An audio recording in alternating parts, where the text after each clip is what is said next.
Hola, muy buenas noches. Mi nombre es Estefanía Ramírez Vargas y junto a mis compañeras María Goretti Perdomo Cerquera, Dania Dirley Bolaños, Isabel Cristina Campos Medina y Yolima Caterine Melén Getao, vamos a exponer los procesos de lectura y escritura. Somos del grupo 104 y juntas estudiamos licenciatura en Pedagogía Infantil en la Universidad Nacional Abierta de Distancia. A continuación le doy la palabra a mi compañera. Bueno, esta secuencia nos permite dar a conocer el paso a paso de las primeras experiencias en el desarrollo y aprendizaje de la lectura en los niños. Donde la primera etapa es aquella donde en la gestación el feto en el cuarto mes ya empieza a desarrollar esa capacidad auditiva, logrando adquirir o acceder a esas informaciones sonoras del exterior. En la segunda etapa ya es cuando el bebé nace y ya empieza a mantener un primer contacto con sus padres, los cuales empiezan a desarrollar esta capacidad de interpretar el movimiento del rostro de su hijo, el cual quiere expresar una necesidad por medio del llanto, el tono, la postura, gesto del buceo, y con base a eso sus padres buscan suplir esa necesidad. La tercera etapa ya es de manera paulatina, que los bebés empiezan a descubrir que sus llantos o expresiones pueden tener varios significados y matices, entendiendo que al hacer esta acción permite dar a conocer una necesidad y así sus papás o las personas que puedan acudir a ese llamado, siendo esta la primera experiencia del lenguaje. La cuarta etapa es cuando ya a medida ellos empiezan a acercarse a ese mundo del lenguaje, donde ya empiezan a comprender y entender ese significado literal de esas palabras, canciones, poemas, cuentos dados por sus padres, donde las voces de estos seres llegan a ser un alimento lingüístico y que permite estimular de manera profunda esa conectividad de los niños. Muchas gracias. En la quinta etapa, aquí es donde empiezan a explorar por medio de sus sentidos, gusto, olfato, tacto, oído y vista, donde empiezan a manipular, a tocar, a ojear, a ver los libros, donde los sienten y pues donde les llama la atención que sean con imágenes los libros, como por ejemplo que tengan fotografías, dibujos, y eso hace que se muestren, pues que quieran verlos, tocarlos. Y gracias a eso es fundamental para su desarrollo cerebral. En la sexta etapa, en esta infancia se necesita un niño con mucha curiosidad, porque la lectura ayuda a que los niños estimulen su imaginación y su creatividad, haciendo que sientan como interés, presten más atención y hace que el lenguaje de ellos sea más fluido. También, asimismo, se necesita que haya siempre un adulto para que los guíe, los oriente en lo que necesiten y en lo que no entienden, ellos estén para resolverle cualquier duda, inquietud. En la etapa 7. En esta etapa se evidencia que el niño domina los mecanismos de la lectura, donde se interesa más a fondo como por cuentos, por noticias, relatos largos, extensos, y con ello asimismo hacer preguntas y resolverlas.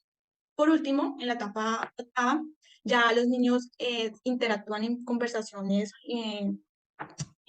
con los adultos, permitiendo que tomen la palabra para con ellos ser escuchados, pues tengan conversaciones más precisas donde puedan expresar sus palabras, ideas y asimismo ser participativos en la sociedad. Muchas gracias.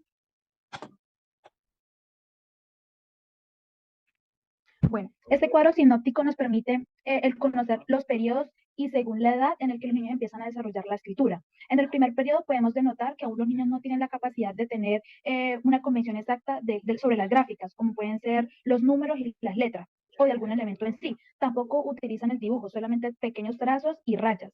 En conclusión, de este periodo, los niños apenas están reconociendo esos primeros pequeños elementos. En la evolución de este periodo, según la edad, a partir de los 3 años surgen las preguntas del cómo, por qué y para qué. De los 4 a los 5 años, los textos sin imagen siguen siendo aún un poco no reconocibles. De 5 a 6 años relacionan las letras con figuras geométricas. En el periodo número 2, el niño ya tiene la capacidad de realizar conjuntos mínimos de letras, lo cual esto se denomina grafema. La evolución de este periodo según la edad es que de 4 a 7 años los niños ya poseen la capacidad de identificar e interpretar al menos 3 letras. También en esta etapa el niño busca imitar letras que observen, sin embargo su escritura no es idéntica, ya que unas que le pueden quedar más grandes o más pequeñas o irreconocibles. En la etapa número 3 ya el niño debe tener la capacidad de poder reconocer y producir una escritura, de poder identificar aquellas letras, pero aún no sé si las completas, y es importante recordar que ya el niño puede escribir su nombre propio. La evolución de este periodo según la edad es que de los 3 a los 5 años ya empiezan a generar textos sin imagen, pero que continúan siendo ya un poco más reconocibles. A los 6 años se percatan de que están escribiendo un poco mal, encuentran respuestas a sus preguntas, también suelen contradecirse en sus respuestas, demostrándose un poco inseguros dudoso, siendo importante ahí el papel del padre o del tutor o profesora. También, en conclusión, también podemos denotar que ya no poseen problemas para escribir palabras con dos letras, por ejemplo, mesa o silla. Gracias.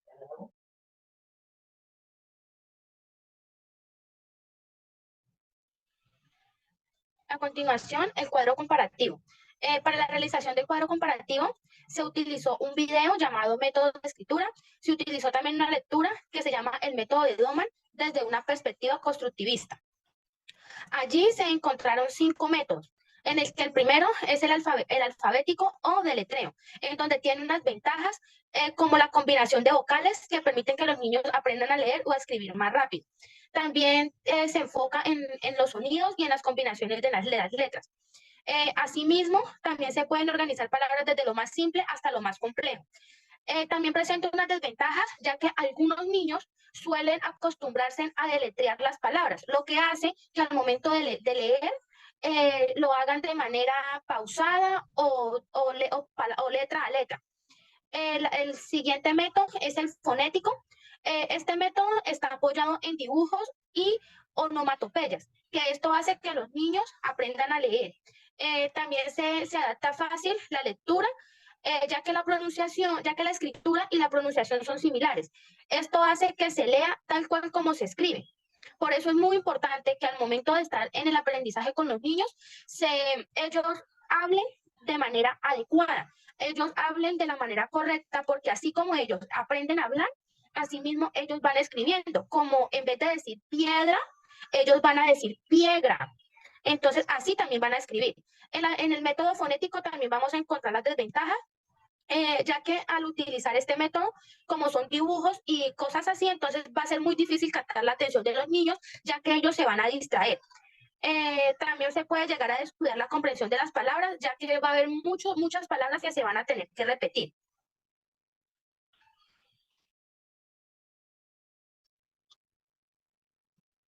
Continuamos con el método silábico. Dentro de las ventajas del método silábico encontramos que es una forma compleja para aprender las palabras, como también una forma sencilla de combinar las vocales. También encontramos dentro de las desventajas que durante este aprendizaje se pueden presentar dificultades para aprender las palabras y también se puede decir que es un aprendizaje lento. Como tal, el método silábico son formas de aprender las pronunciaciones y la forma escrita de cualquier palabra. La siguiente, por favor. El método analítico global se puede decir dentro de las ventajas que es un método que se da de acuerdo a las necesidades de los niños, como también es un método del proceso de lectura que se puede dar de forma rápida y con fluidez durante el aprendizaje. Dentro de las desventajas encontramos que se deben implementar los diferentes estímulos para leer, ya que si no se hacen estos estímulos, pues se les dificultará su aprendizaje dentro de la lectura, también como la capacidad para leer, para aprender a leer. El método analítico global es, digamos, relacionado con los factores psicológicos y educativos que se pueden generar en un proceso de lectura y escritura, conllevando estos procesos a la expresión del pensamiento. También encontramos el método de Doman, que, bueno, en este proceso de las ventajas se dice que es un espacio que se da para el aprendizaje significativo desde la relación con los demás y el entorno, basada desde una educación en común. Compañera, las desventajas. Dentro del método de Doman también vamos a encontrar unas desventajas, donde puede que para algunos niños y niñas este método puede considerarse algo pasivo y puede llegar a aburrir los niños durante la enseñanza. Por eso se debe tener siempre presente, ser muy didácticos con ellos, tener algunas estrategias. También en este método se requiere una atención más individualizada que los otros métodos, ya que algunos niños requieren una atención más central. Muchísimas gracias por su atención.